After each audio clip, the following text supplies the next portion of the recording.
बिस्मिल्लाहिर्रहमानिर्रहीम। अस्सलाम वालेकुम बच्चों। बेटा हमने कल सबक नंबर 11 नज़्म बादल का गीत के बंद नंबर 1 था 4 की तशरीह की थी। बेटा आज हम बंद नंबर 5 से शुरू करेंगे। बंद नंबर 5 है, मैं लपका तो पर्वत ने मुझको धकेला, वो अकड़ा में गरजा वो बिफरा में खेला, पर अफसोस फानी है खेलों का मेला।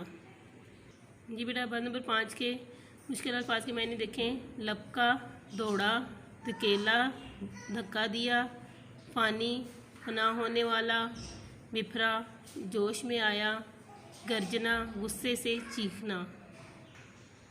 इस बंद में बादल अपनी लड़ाई के बारे में बयान करते हुए कहता है कि आखिरकार मुसीबत की घड़ी आ पहुंची। मैं पहाड़ की तरफ दौड़ा और उसने मुझे ज़ोर से धकेला। उसने गुस्से से अपने माथे पर बल डाला और वो अपनी जगह पर अकड़ा हुआ था। मैं भी गुस्से में आ गया। मैं उसके मुकाबले में गरज रहा था और जोश में आ गया और मैं एक खेल की तरह लड़ता रहा, लेकिन अफसोस ऐसे खेलों का अंजाम फना और मौत होती है।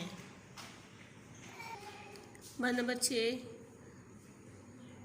पहाड़ों ने ऐसी मुझे पटखनी दी कि तंग आके मैदान की मैंने राह ली, मुझे ले उड़ी शौक परियां हवा की। मुश्किल अल्फाज के मानी बेटा रास्ता, पटखनी जोर से दे मारना।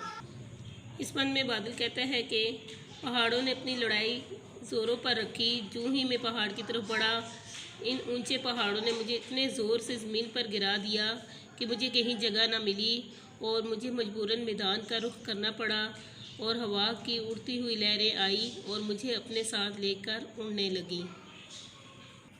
बंद नंबर 7, मैं जब थक गया ज़ोर से बिलबलाया, हवाओं को बिजली का कोड़ा दिखाया, इधर से निकल कर उधर घूम आया। ये बेटा अल्फाज के मैंने देखें। बिलबलाना, तड़पना, गड़गड़ाना, कोड़ा, चाबक। बादल कहता है कि जब मैं हवाओं के साथ उड़ते उड़ते थक गया तो अपनी थकावट की शिद्दत से बिलबलाने लगा, गोया के गरजने लगा। शदीद गुस्से की हालत में हवाओं को बिजली का कोड़ा दिखाया, गोया कि अपनी हालत का जिम्मेदार हवाओं को करार देने लगा और गुस्से से इधर उधर घूमने लगा और फ़ज़ा से निकलकर ज़मीन के मदार में आ गया। बंद नंबर 8 है, मैं लपका में पलटा, मैं गरजा में चमका, धुआं बन के छाया, दिया बन के दमका, किसी को ना था रंज कुछ मेरे गम का। जी बेटा बंद नंबर 8 के मुश्किल अल्फाज के मैंने देखें। रंज, अफसोस, दुख, दिया, चिराग, दमका, चमका, पलटना, वापस आना। इस बंद में बादल कहता है कि मैं बुलंदियों से ज़मीन की तरफ लपका, मैं पलट कर आने लगा और मैं ज़ोर से गरजने लगा और मैं पूरी तरह चमकने लगा तो ज़मीन पर धुआं छा गया और काले स्याह रंग के बादल नज़र आने लगे और इस अंधेरे में मैं चिराग की मानिंद चमक दमक रहा था, लेकिन मेरी मुसीबत और गमों पर किसी को दुख न था।